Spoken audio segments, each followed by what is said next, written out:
Welcome back to MMA Al Dente, the only MMA YouTube channel that is hosted by a guy who burnt his fucking lip. All right, I'm here to talk about Josh Fremd versus Tresean Gore. This is going to be a good battle, I think.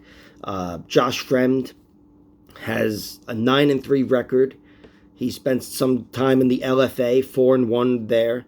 And of his 9 wins, he's got 4 KOs, 3 submissions, 2 decisions. His 3 losses, 1 KO to Gregory Rodriguez and 2 decisions, the last of which came inside the UFC in a really fun battle against Anthony Fluffy Hernandez. Tresean Gore's got a record of 3-2. He has 2 losses inside the UFC now. His 1 loss to Brian Battle, which would have been the Ultimate Fighter finale, but Tresean was injured or whatever happened, COVID maybe, I don't know, and he had to be replaced by Gilbert Urbina. Anyway, they had their fight finally in the UFC, and Brian Battle won, so he legitimately won the Ultimate Fighter. And his last fight was a loss to Cody Brundage.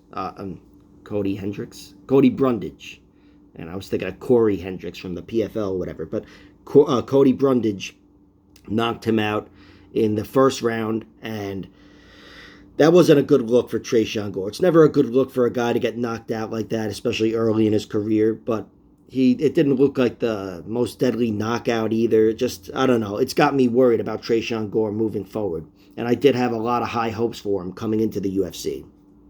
Still, he's got a record of 3-2. That's not pretty. But his 2 best victories, his biggest victories, aren't on the record. And they came after those 3 victories. So they're his freshest victories, and they're over Gilbert Urbina, who fought for the Ultimate Fighter, replacing Tresean Gore, and Ryder Newman. Those are 2 guys that are, again, they stand out on his record. 2 really good fighters. Ryder Newman's, too young in his career, but he's going to turn into a good fighter. And Tresean Gore may not, because he's already in the UFC and he's fighting with a 3-2 record, whereas Ryder Newman is still 3-0 despite the loss to Tresean Gore.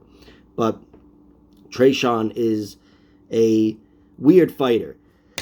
He's still developing. He's obviously very physically gifted. He is very powerful. I feel like he only had a few fights on the regional scene, but he didn't produce the knockouts I'd expect. I'd expect this guy to run through a lot of guys. If he was on the regional scene and had those 10 fights like most fighters do before they come to the UFC, you'd see a good amount of knockouts because he's got the power.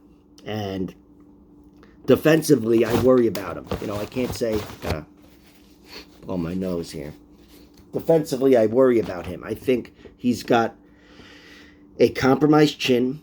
I think he's got low output. He has, and now that his chin is, if not compromised, he's at least doubting it, it's going to only make his output that much shittier, which is definitely going to haunt him, especially here fighting guys that already know who they are as fighters, like Josh Fremd. Josh Fremd, he's a guy who is very versatile.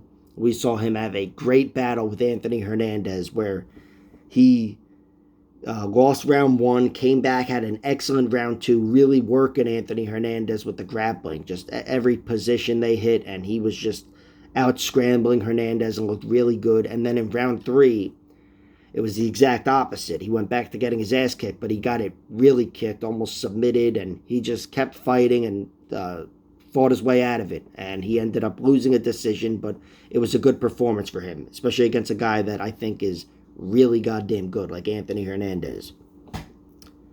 And aside from that, look, before that, he was 4-1 in the LFA. That's what got him into the UFC. And, the LFA is just, it's like the farm league for the UFC. He actually beat 2 contender series fighters, guys who didn't make it, but still, they got other guys into the UFC on the contender series.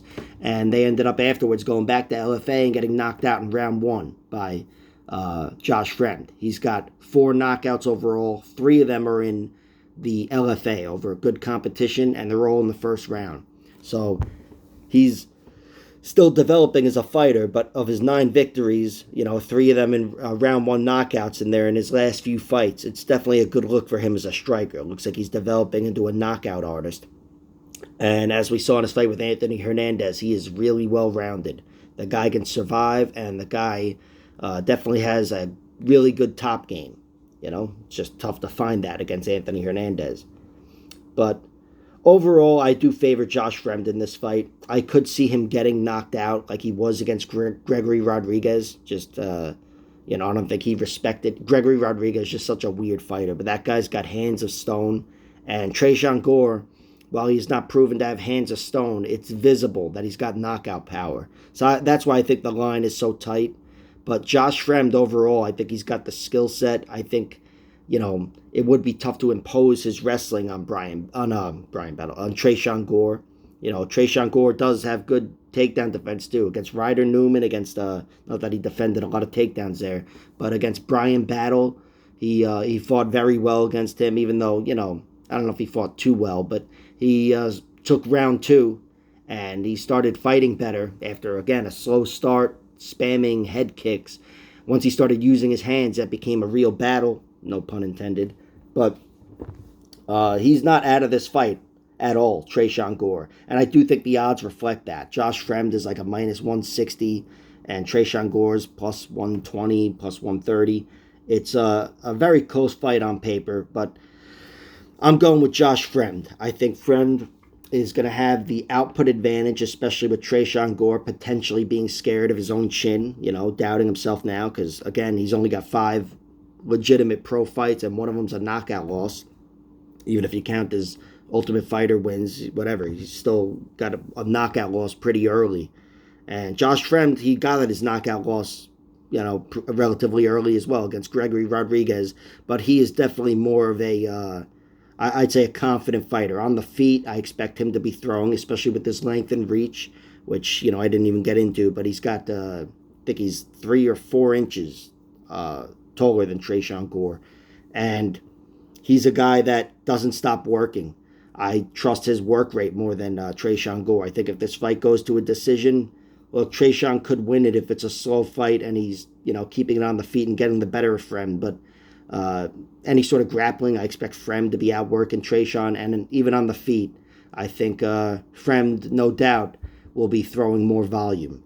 And again, the knockout could go to either guy, but I favor Fremd to get the first knockout. I don't think he's got that power like Tresean Gore does, maybe the harder punch, but he's got the better striking. He's a longer guy, and he seems to have that touch, or he's developing it. So Fremd might win via left hook, might win via decision. I couldn't tell you, but I like this money line at minus 160, and that's all I bet on this fight, really.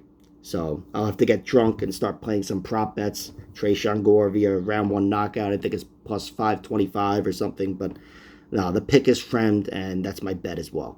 All right, like, share, subscribe, all that horse shit, and check out my other videos.